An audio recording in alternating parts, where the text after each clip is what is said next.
뇌출혈로 쓰러지기 전 당신의 뇌혈관은 이미 20년 전부터 망가지고 있었습니다. 여러분의 머릿속 혈관, 지금 이 순간에도 조용히 막히고 있다는 사실 알고 계십니까? 40대 건강한 직장인이 저녁 회식 후 집에 돌아와 잠들었다가 다음날 아침 반신마비 상태로 발견됩니다. 50대 평소 건강하던 주부가 장을 보다가 갑자기 쓰러져 그대로 의식을 잃고 응급실로 실려갑니다. 이들의 공통점은 무엇일까요? 어제까지만 해도 멀쩡했는데? 아닙니다. 결코 갑자기 온 병이 아니었습니다. 뇌졸중 전문의로서 가장 안타까운 순간이 언제인지 아십니까? 선생님, 어제까지만 해도 괜찮았는데 갑자기 이렇게 됐어요. 이렇게 말하는 보호자들을 볼 때입니다. 하지만 진실은 다릅니다. 환자의 혈관 상태를 확인해보면 이미 10년, 20년 전부터 서서히 망가져온 흔적들이 역력합니다. 마치 오랜 시간 녹슬어온 수도관처럼 환자 본인도 모르는 사이 혈관 벽에는 콜레스테롤 덩어리들이 층층이 쌓여왔던 겁니다. 많은 분들이 착각하시는 게 있습니다. 뇌경색이 더 위험하지 않나요? 아닙니다. 뇌경색의 사망률은 5% 정도, 하지만 뇌출혈의 사망률은 40%에 달합니다. 8배나 차이가 나는 겁니다. 왜 그럴까요? 뇌는 다른 장기들과 완전히 다릅니다. 우리 몸의 근육이나 감 같은 장기들은 단단한 조직으로 혈관을 지지해줍니다. 하지만 뇌는 말 그대로 물덩어리입니다. 뇌의 비중은 물과 거의 같습니다. 그래서 혈관이 터지면 막아줄 것이 아무것도 없습니다. 작은 혈관 하나만 터져도 순식간에 대량 출혈로 이어지고 뇌 전체를 압박하기 시작합니다. 더 절망적인 건 치료 방법이 극도로 제한적이라는 겁니다. 맹장이 터져서 복강에 출혈이 생기면 어떻게 할까요? 수술실로 들어가서 배를 열고 터진 부위를 꿰매고 쏟아진 혈액을 깨끗이 씻어냅니다. 그런데 뇌는 절대 씻어낼 수 없습니다. 뇌를 열고 혈액을 닦아내려는 순간 물렁물렁한 뇌 조직이 그 자리에서 죽어버립니다. 결국 의료진은 환자의 뇌가 스스로 회복되기를 기다릴 수밖에 없습니다. 그 사이 환자의 뇌세포는 매 순간 죽어가고 있는데 말이죠. 더 충격적인 사실이 있습니다. 혈관 밖으로 새어나온 혈액, 우리 몸은 이것을 적으로 인식합니다. 적혈구 안의 헤모글로빈은 혈관 안에서만 안전합니다. 밖으로 나오는 순간 강력한 신경독소로 변합니다. 그럼 우리 몸은 어떻게 반응할까요? 백혈구들이 달려와서 이 혈액을 적이라 판단하고 마구잡이로 공격하기 시작합니다. 문제는 그 과정에서 정상적인 뇌세포까지 함께 파괴된다는 겁니다. 어린 시절 넘어져서 무릎이 까졌을 때 하얗게 고름이 생긴 기억 있으시죠? 그 고름이 바로 균과 싸우다 죽은 백혈구의 시체입니다. 뇌출혈도 똑같습니다.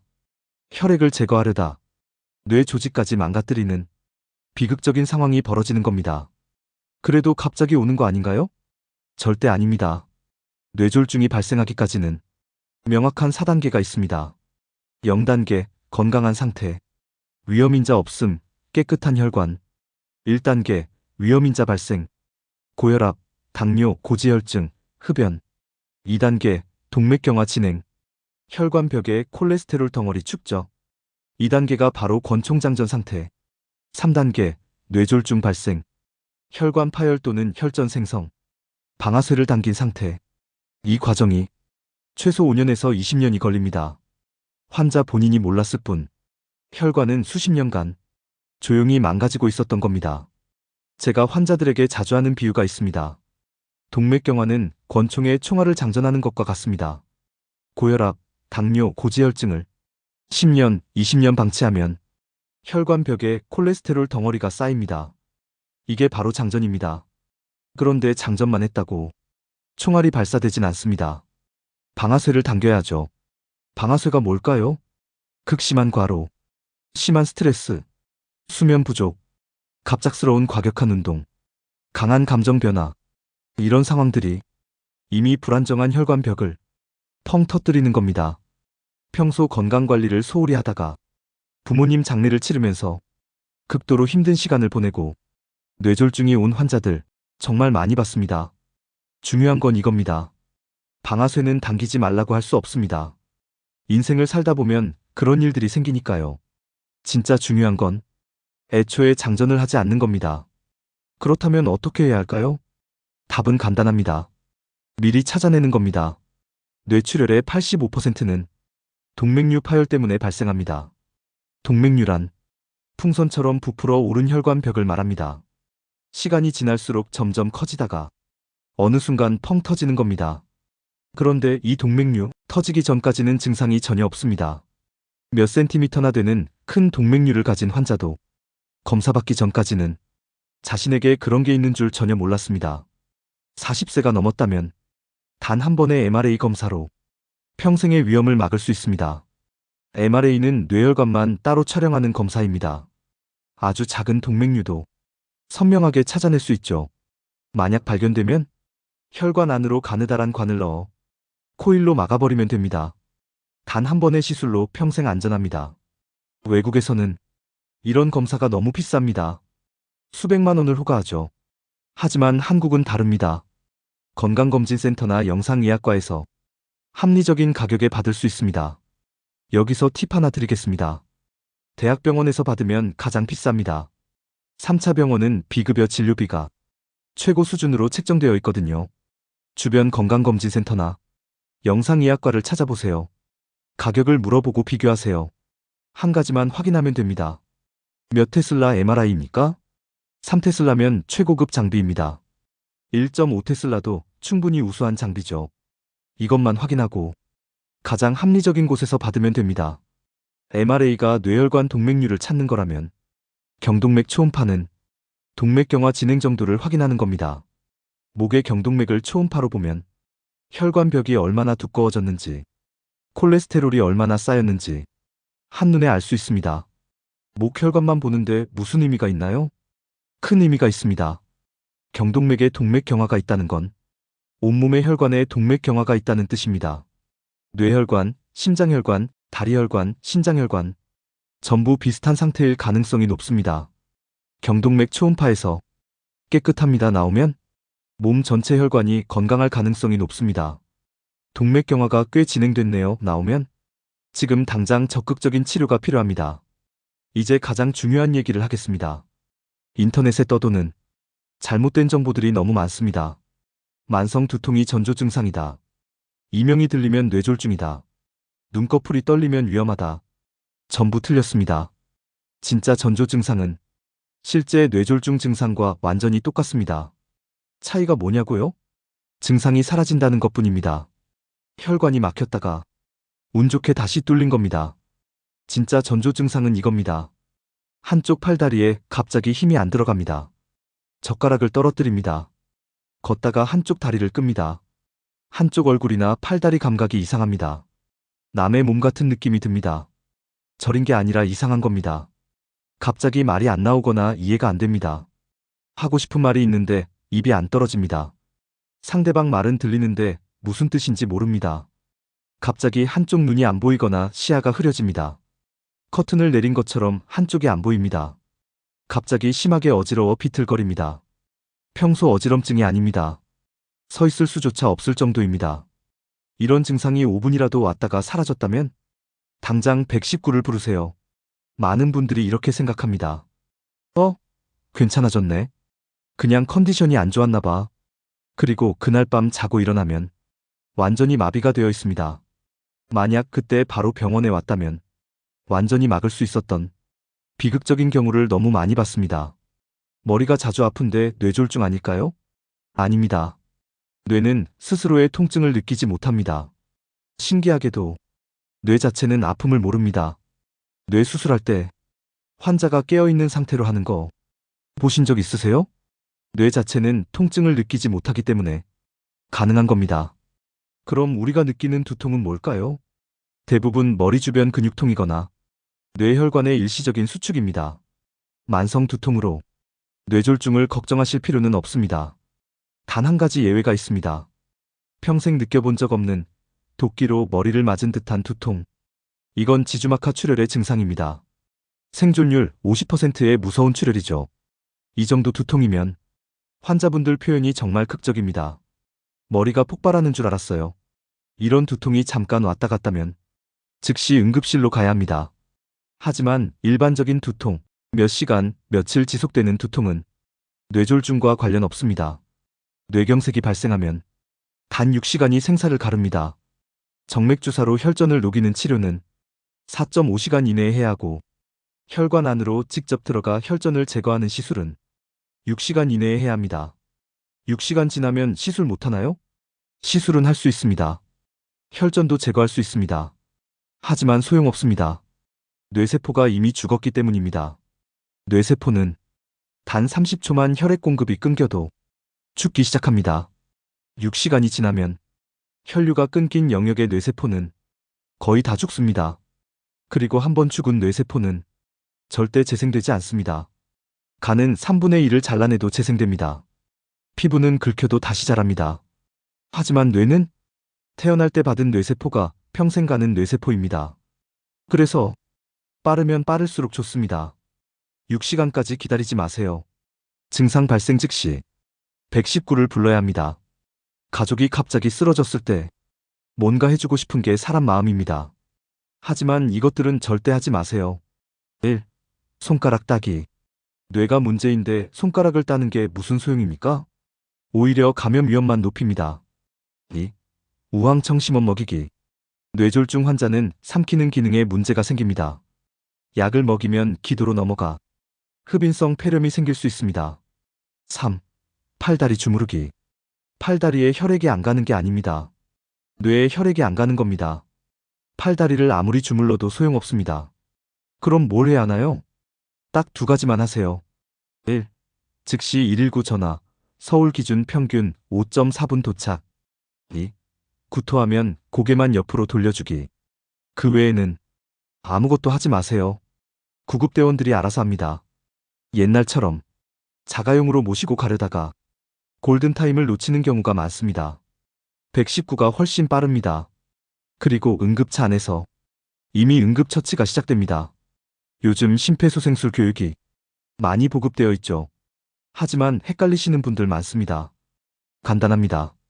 환자가 의식이 없으면 심폐소생술, 환자가 의식이 있으면 119만 부르기. 심장이 멈추면 뇌로 혈액이 안 가서 의식을 잃습니다. 뇌졸중 환자는 대부분 의식이 있습니다. 멀쩡하던 사람이 갑자기 의식을 잃고 쓰러졌다? 심장 문제일 가능성이 높습니다. 즉시 심폐소생술. 의식은 있는데 말이 이상하거나 한쪽을 못 움직인다? 뇌졸중일 가능성이 높습니다. 119만 부르고 기다리세요. 심폐소생술은 가슴 압박만 하면 됩니다. 인공호흡 신경 쓰지 마세요.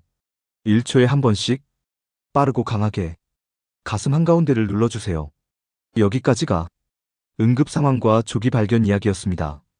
이제부터는 애초에 뇌졸중이 안 생기게 하는 방법을 말씀드리겠습니다. 기억하세요.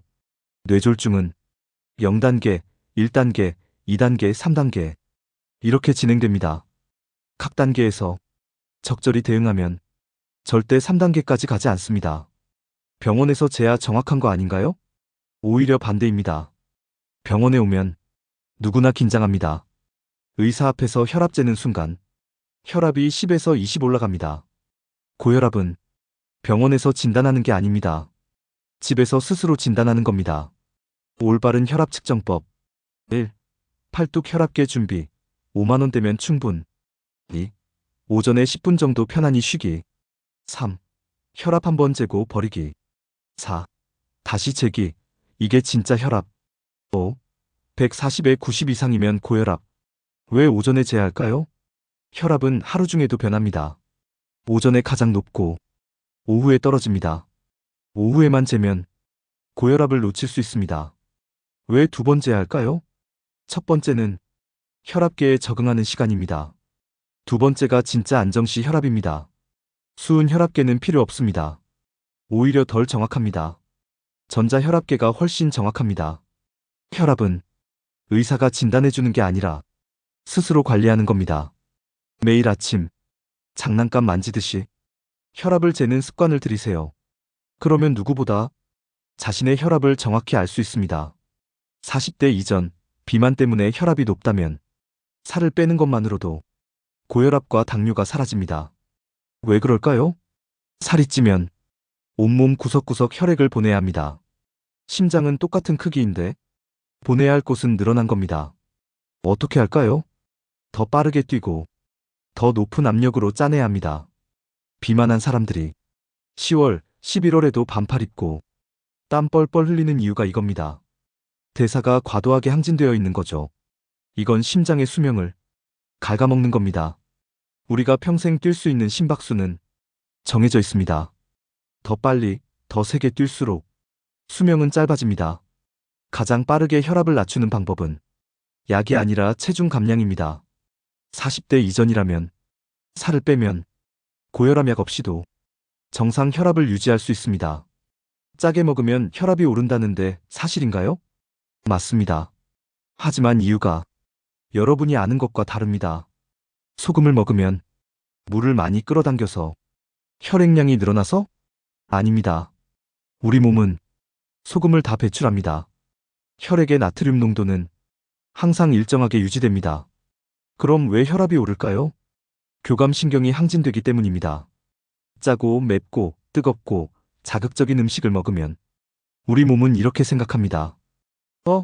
지금 싸움 준비하는 건가? 교감신경이 활성화되면서 혈압이 올라갑니다. 가끔 한 번은 괜찮습니다. 문제는 매일 그렇게 먹는 겁니다. 교감신경이 계속 항진되면 기능적 고혈압이 됩니다. 이 상태가 오래 지속되면 혈관이 변성되어 진짜 고혈압이 됩니다.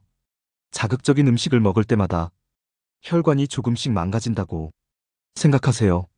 골고루 담백하게 먹는 게 답입니다. 억지로 평생 채식만 하라는 게 아닙니다. 가끔 삼겹살도 먹고 가끔 술도 마실 수 있습니다. 하지만 기본은 담백해야 합니다. 40대 남자들이 갑자기 운동을 시작합니다. 20, 30대 때는 일만 하고 회식만 하다가 40대 되니 건강이 걱정되어 갑자기 마라톤을 시작합니다. 문제는 너무 과격하게 한다는 겁니다. 평소 운동 안 하던 사람이 갑자기 풀코스 마라톤을 뛰거나 새벽 등산을 매일 간다거나 헬스장에서 무리하게 중량을 올립니다. 운동하면 혈액이 근육으로 몰립니다. 뇌와 심장으로 가야 할 혈액이 근육으로 다 빠져나가는 거죠. 이미 동맥경화가 있는 사람이 갑자기 과격한 운동을 하면 급성 심근경색이나 뇌경색이 올 수 있습니다. 운동은 평생 할 수 있는 강도로 하세요. 하루 1시간 편하게 걸을 수 있는 유산소 운동. 이게 최고입니다. 일주일만 하고 이제 충분히 했다. 지겹다. 이러면 아무 소용없습니다. 평생 할 수 있는 운동을 찾으세요. 그게 진짜 건강을 지키는 운동입니다. 커피 마시면 안 되나요?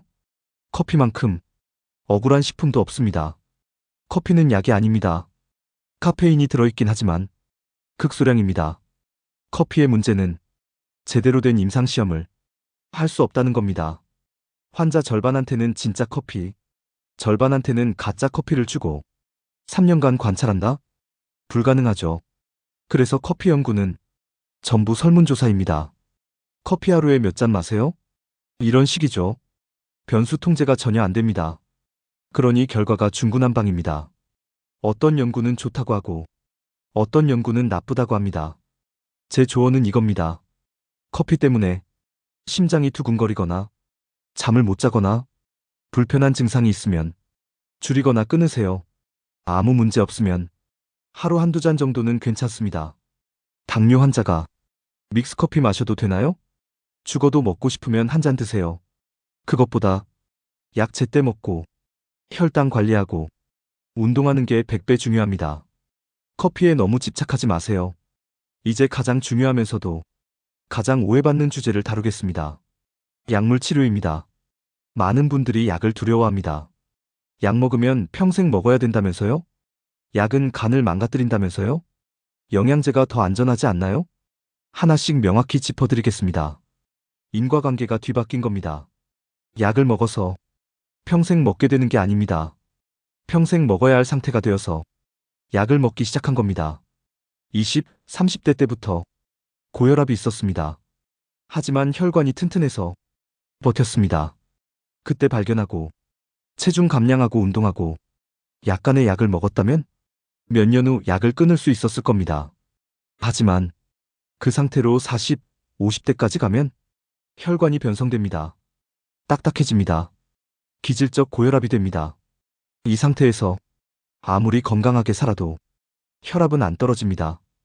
약을 평생 먹어야 하는 이유는 너무 늦게 시작했기 때문입니다. 조기 치료가 답입니다. 일찍 시작할수록 적은 약으로 평생 조절됩니다. 늦출수록 약의 종류와 용량이 늘어납니다. 부작용 없는 약 없나요? 없습니다. 모든 약에는 부작용이 있습니다. 왜냐고요? 약이니까요. 세상에 없던 화합물을 만들어서 몸에 강제로 변화를 주는 게 약입니다. 당연히 부작용이 있습니다. 문제는 고혈압, 당뇨, 고지혈증은 증상이 전혀 없다는 겁니다. 혈압이 200이어도 모릅니다. 콜레스테롤이 300이어도 모릅니다. 그런 상태로 멀쩡히 지내다가 검사해보니 위험하다고 약을 먹기 시작했습니다. 그런데 약 먹고 나니 어지럽고 다리 붓고 기침 나고 내가 멀쩡했는데 의사가 약 먹여서 망가졌어. 이렇게 생각하는 겁니다. 하지만 진실은 이미 망가지고 있었습니다. 본인이 몰랐을 뿐이죠. 약의 부작용은 참고 적응해야 합니다. 그 대가로 10년, 20년 후에 생명을 얻는 겁니다. 대부분의 부작용은 초기 몇 주간만 나타나고 몸이 적응하면서 사라집니다. 혈압약 먹고 발기부전이 왔다? 2에서 3개월 지나면 대부분 회복됩니다. 기침이 난다? 약을 바꾸면 됩니다. 다리가 붓는다? 이것도 약을 조절하면 됩니다. 의사와 상의하면서 부작용을 조절할 수 있습니다. 하지만 약을 안 먹으면 10년 후 뇌졸중으로 쓰러집니다. 어느 게 더 나은 선택입니까? 영양제는 좋은데 약은 나쁘다? 완전히 반대입니다. 영양제는 임상시험을 거의 하지 않습니다. 왜냐고요? 음식에 있는 성분이니까요. 비타민, 미네랄 같은 건 원래 음식으로 먹는 겁니다. 그걸 농축해서 알약으로 만든 게 영양제입니다. 정상인이 먹으면 몸에서 좀 많이 먹었네 하고 그냥 배설해버립니다. 효과가 있을 수도 있지만 검증된 적이 없습니다. 반면 약은 수천억 원을 들여 임상시험을 합니다. 수만 명, 수십만 명의 환자 데이터로 효과와 부작용을 철저히 검증합니다. 그런데 왜 사람들은 검증 안 된 영양제는 좋아하고 검증된 약은 무서워할까요? 광고 때문입니다. 보험약은 광고를 못합니다. 법으로 금지되어 있습니다. 여러분이 제가 처방하는 고혈압약, 당뇨약을 TV 광고에서 본 적 있습니까? 없습니다. 하지만 영양제는 마음껏 광고합니다. 과장 광고도 많이 합니다. 이걸 먹으면 혈관이 깨끗해집니다. 혈압이 내려갑니다. 임상시험도 안 한 제품이 이런 광고를 할 수 있는 이유는 식품이기 때문입니다. 약이 아니니까 규제가 느슨합니다. 그러니 사람들이 영양제는 좋은 거라고 착각합니다. 진실은 정반대입니다. 검증된 약을 믿으세요. 검증 안 된 영양제에 돈 낭비하지 마세요. 고지혈증 약 스타틴만큼 억울한 약도 없습니다. 유튜브에 스타틴 먹지 마세요. 이런 영상들 많이 보셨죠? 제 입장은 명확합니다. 스타틴을 먹어야 하는 사람은 목숨 걸고 먹어야 합니다. 이미 동맥경화가 심하거나 뇌졸중, 심근경색 병력이 있거나 위험이 매우 높은 사람은 스타틴이 생명줄입니다. 이런 분들이 스타틴을 안 먹으면 확실히 뇌졸중이 옵니다. 통계로 증명됐습니다. 하지만 먹을 필요 없는 사람도 많습니다. 문제는 필요 없는 사람한테까지 과잉 처방되는 경우가 있다는 겁니다. 우리나라 의료 시스템의 문제입니다. 행위별 수가제라서 의사가 약을 많이 처방할수록 수입이 늘어나는 구조입니다. 그래서 일부 의사들이 꼭 필요하지 않은 환자한테도 스타틴을 처방합니다. 그런 사람들이 부작용을 겪으면서 스타틴은 독이다, 이렇게 퍼뜨리는 거죠. 해결책은 간단합니다. 환자의 상태를 정확히 평가해서 꼭 필요한 사람한테만 적절히 처방하는 겁니다. 본인이 정말 동맥경화가 심하고 뇌졸중 위험이 높다면 스타틴을 거부하지 마세요.